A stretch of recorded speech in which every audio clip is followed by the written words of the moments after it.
Good evening, and welcome to the Way of Salvation Christian Church presents the 1-year Chronological Bible 365-day reading plan brought to you by Tyndale House Publishers. I am Minister Jewett Peterson Sr., and today is September 25th, 2023.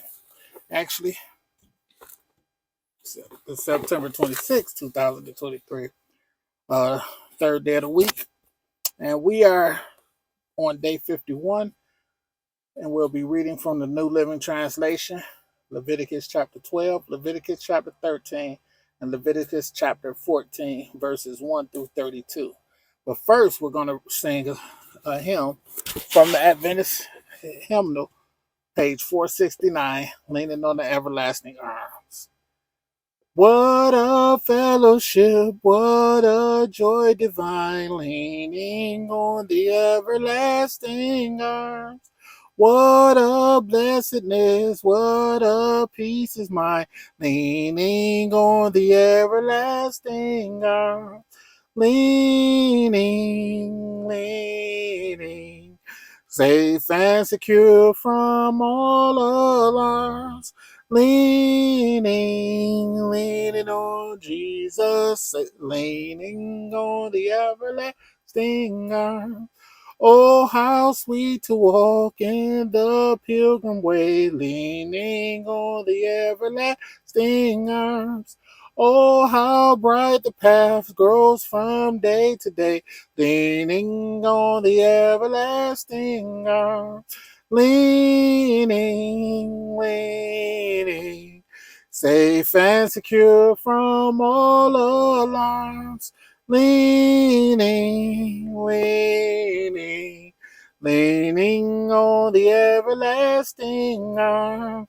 What have I to dread? What have I to fear? Leaning on the everlasting arms. I have blessed peace with my Lord so near. Leaning on the everlasting arms.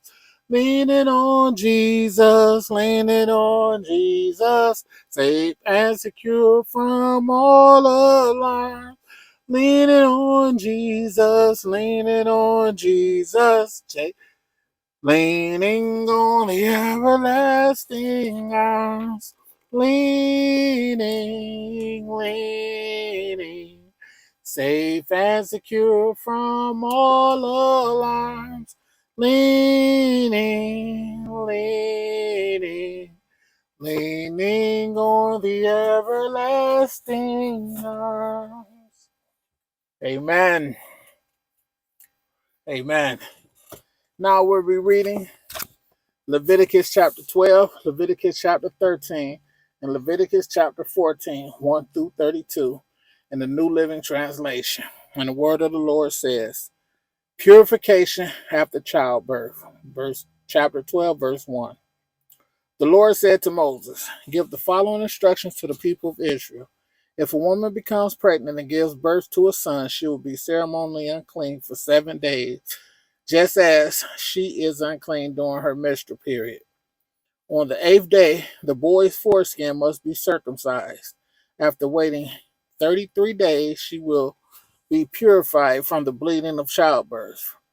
During this time of purification, she must not touch anything that is set apart as holy, and she must not enter the sanctuary until her time of purification is over. If a woman gives birth to a daughter, she will be ceremonially unclean for 2 weeks, just as she is unclean during her menstrual period. After waiting 66 days, she will be purified from the bleeding of childbirth. When the time of purification is complete, for either a son or a daughter, the woman must bring a 1-year-old lamb for a burnt offering and a young pigeon or turtle dove for a purification offering.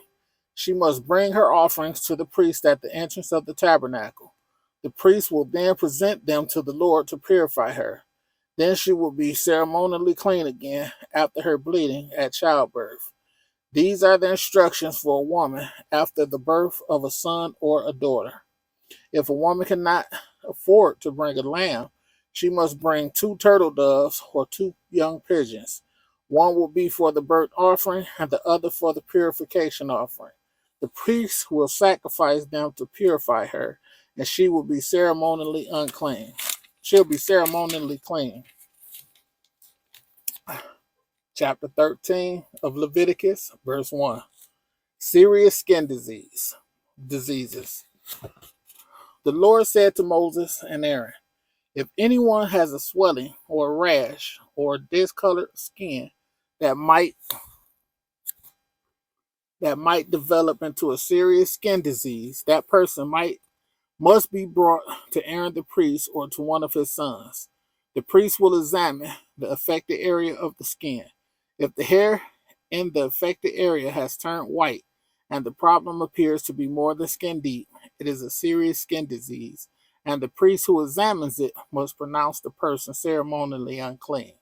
But if the affected area of the skin is only a white discoloration and does not appear to be more than skin deep, and if the hair on the spot has not turned white, the priest will quarantine the person for 7 days.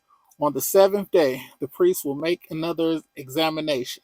If he finds the affected area has not changed and the problem has not spread on the skin, the priest will quarantine the person for 7 more days. On the 7th day, the priest will make another examination. If he finds the affected area has faded and has not spread, the priest will pronounce the person ceremonially clean. It was only a rash. The person's clothing must be washed, and the person will be ceremonially clean. But if the rash continues to spread after the person has been examined by the priest and has been pronounced clean, then infected person must return to be examined again. If the priest finds that the rash has spread, he must pronounce the person ceremonially unclean, for it is indeed a skin disease.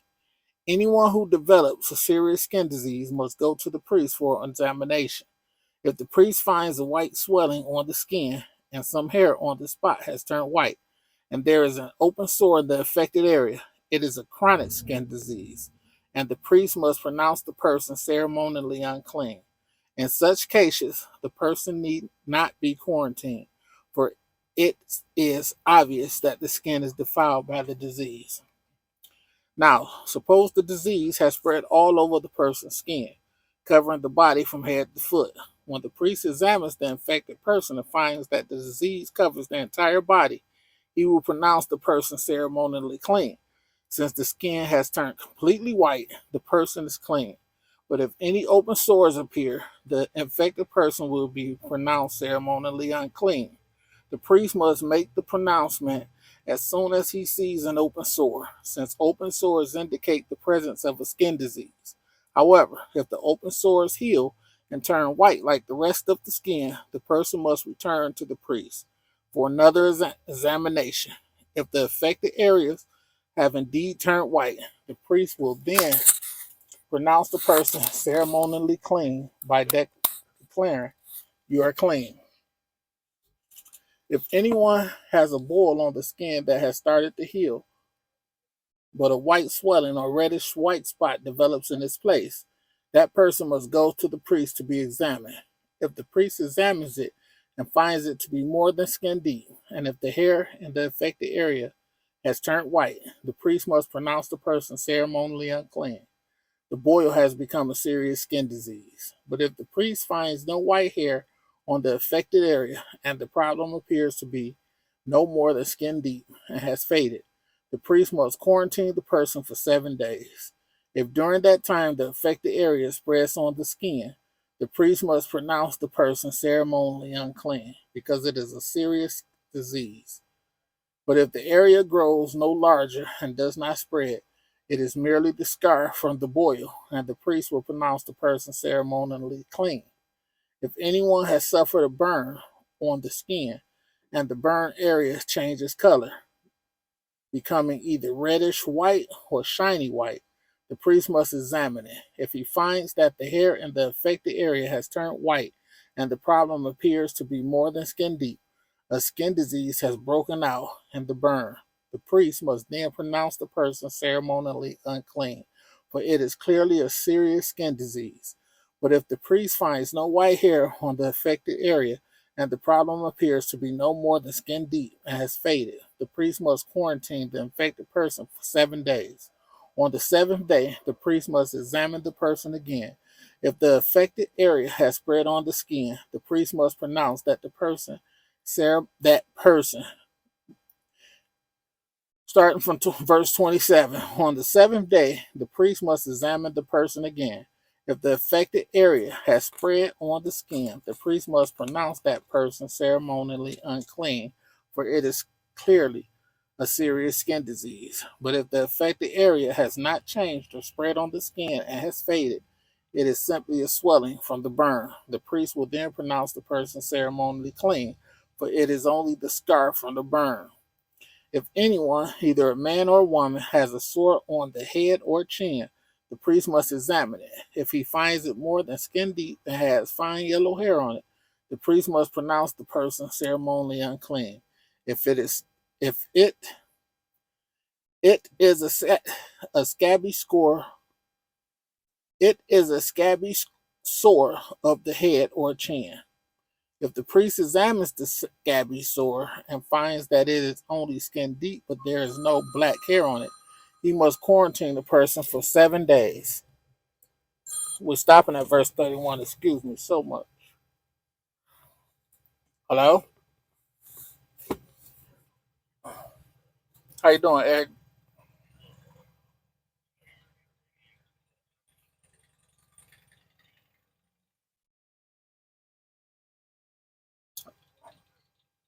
Okay, sounds good. Okay. Okay.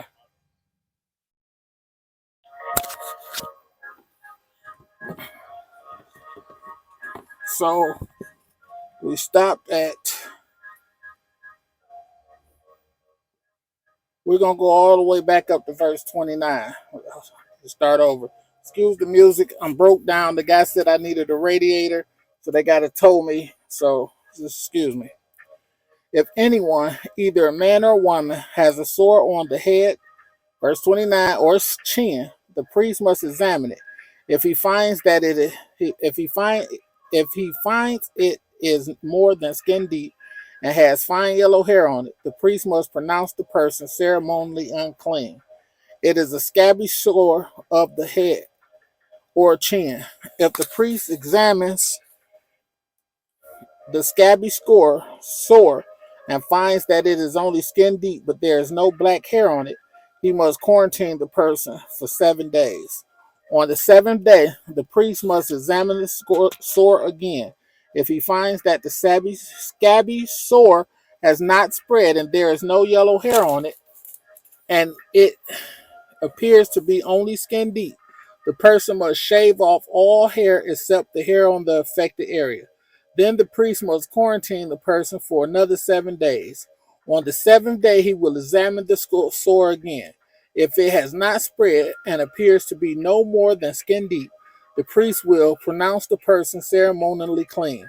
The person's clothing must be washed, and the person will be ceremonially clean. But if the scabby sore begins to spread after the person is pronounced clean, the priest must do another examination. If he finds that the sore has spread, the priest does not need to look for yellow hair. The infected person is ceremonially unclean. But if the color of the scabby sore does not change and the black hair has grown on it, it has healed. The priest will then pronounce the person ceremonially clean.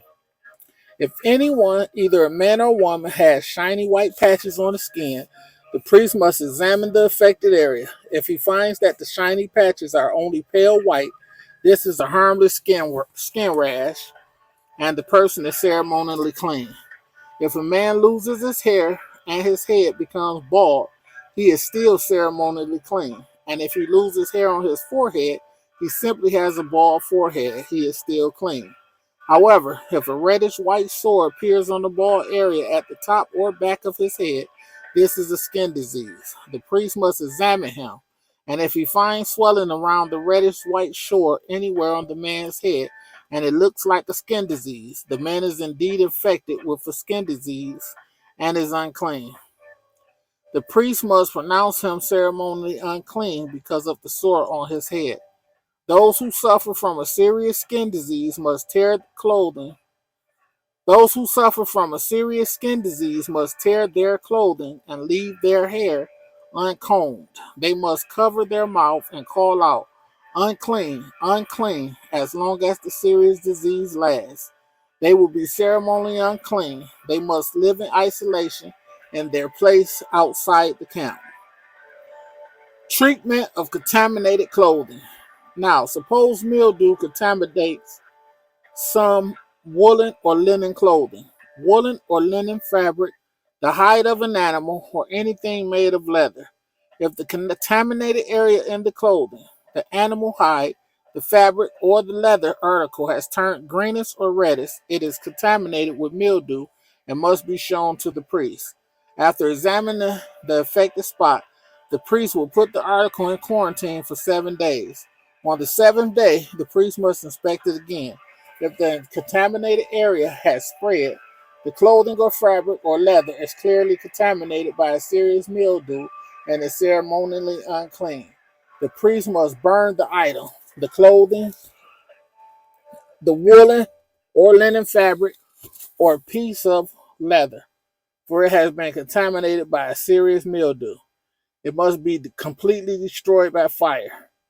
But if the priest examines it and finds that the contaminated area has not spread in the clothing, the fabric, or the leather, the priest will order the object to be washed and then quarantined for 7 more days. Then the priest must examine the object again. If he finds that the contaminated area has not changed color after being washed, even if it did not spread, the object is defiled. It must be completely burned up, whether the contaminated spot is on the inside or outside. But the priest examines it and finds that the contaminated area has faded after being washed, he must cut the spot from the clothing, the fabric, or the leather.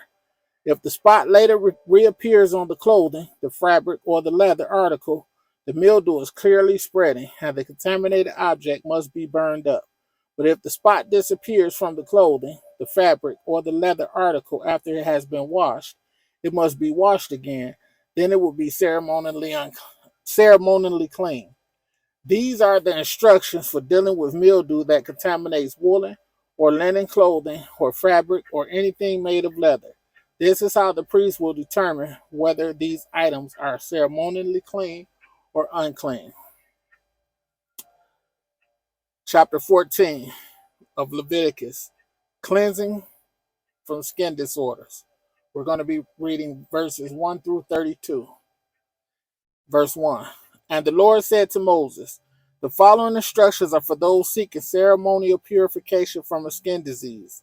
Those who have been healed must be brought to the priest, who will examine them at a place outside the camp. If the priest finds that someone has been healed of a serious skin disease, he will perform a purification ceremony using 2 live birds that are ceremonially clean, a stick of cedar, some scarlet yarn, and a hyssop branch.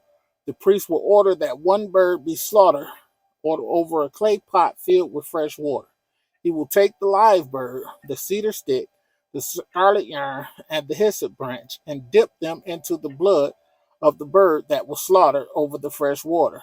The priest will then sprinkle the blood of the dead bird 7 times on the person being purified of the skin disease. When the priest has purified the person, he will release the live bird and the open field to fly away. The persons being purified must then wash their clothes, shave off their hair, and bathe themselves in water. Then they will be ceremonially clean and may return to the camp. However, they must remain outside their tents for 7 days. On the 7th day, they must again shave all the hair from their heads, including the hair of the beard and eyebrows. They must also wash their clothes and bathe themselves in water. Then they will be ceremonially clean. On the 8th day, each person being purified must bring 2 male lambs and a 1-year-old female lamb, all with no defects, along with the grain offering of 6 quarts of choice flour moistened with olive oil and a cup of olive oil. Then the officiating priest will present that person for purification, along with the offerings before the Lord at the entrance of the tabernacle. The priest will take 1 of the male lambs and the olive oil and present them as a guilt offering, lifting them up as a special offering before the Lord. He will then slaughter the male lamb in the sacred area where sin offerings and burnt offerings are slaughtered. As with the sin offering, the guilt offering belongs to the priest. It is a most holy offering. The priest will then take some of the blood of the guilt offering and apply it to the lobe of the right ear, the right thumb of the right hand, and the big toe of the right foot of the person being purified. Then the priest will pour some of the olive oil into the palm of his own left hand. He will dip his right finger into the oil in his palm and sprinkle some of it with his finger 7 times before the Lord. The priest will then apply some of the oil in his palm over the blood from the guilt offering that is on the lobe of the right ear, the thumb of the right hand, and the big toe of the right foot of the person being purified. The priest will apply the oil remaining in his hand to the head of the person being purified. Through this person, the priest will purify. Through this process, the priest will purify the person before the Lord. Then the priest must present the sin offering to purify the person who was cured of the skin disease. After that, the priest will slaughter the burnt offering and offer it on the altar along with the grain offering. Through this process, the priest will purify the person who was healed, and the person will be ceremonially clean. But anyone who is too poor and cannot afford these offerings may bring one male lamb for a guilt offering to be lifted up as a special offering for purification. The person must also bring 2 quarts of choice flour moistened with olive oil for the grain offering and a cup of olive oil. The offering must also include 2 turtle doves or 2 young pigeons, whichever the person can afford. One of the pair must be used for the sin offering and the other for a burnt offering. On the 8th day of the purification ceremony, the person being purified must bring the offerings to the priest in the Lord's presence at the entrance of the tabernacle. The priest will take the lamb for the guilt offering along with the olive oil and lift them up as a special offering to the Lord. Then the priest will slaughter the lamb for the guilt offering. He will take some of his blood and apply it to the lobe of the right ear, the thumb of the right hand, and the big toe of the right foot of the person being purified. The priest will also pour some of the olive oil into the palm of his own left hand. He will dip his right finger into the oil in his palm and sprinkle some of it 7 times before the Lord. The priest will then apply some of the oil in his palm over the blood from the guilt offering that is on the lobe of the right ear, the thumb of the right hand, and the big toe of the right foot of the person being purified. The priest will apply the oil remaining in his hand to the head of the person being purified. Through this process, the priest will purify the person before the Lord. Then the priest will offer the 2 turtle doves of the 2 young pigeons, whichever the person can afford. One of them is for a sin offering and the other for a burnt offering to be presented along with the grain offering. Through this process, the priest will purify the person before the Lord. These are the instructions for purification for those who have recovered from a serious skin disease, but who cannot afford to bring the offerings normally required for the ceremony of purification. May the Lord have a rich and bountiful blessing to the reading, hearing, and doing of his word. Thank you for joining me. See you next time.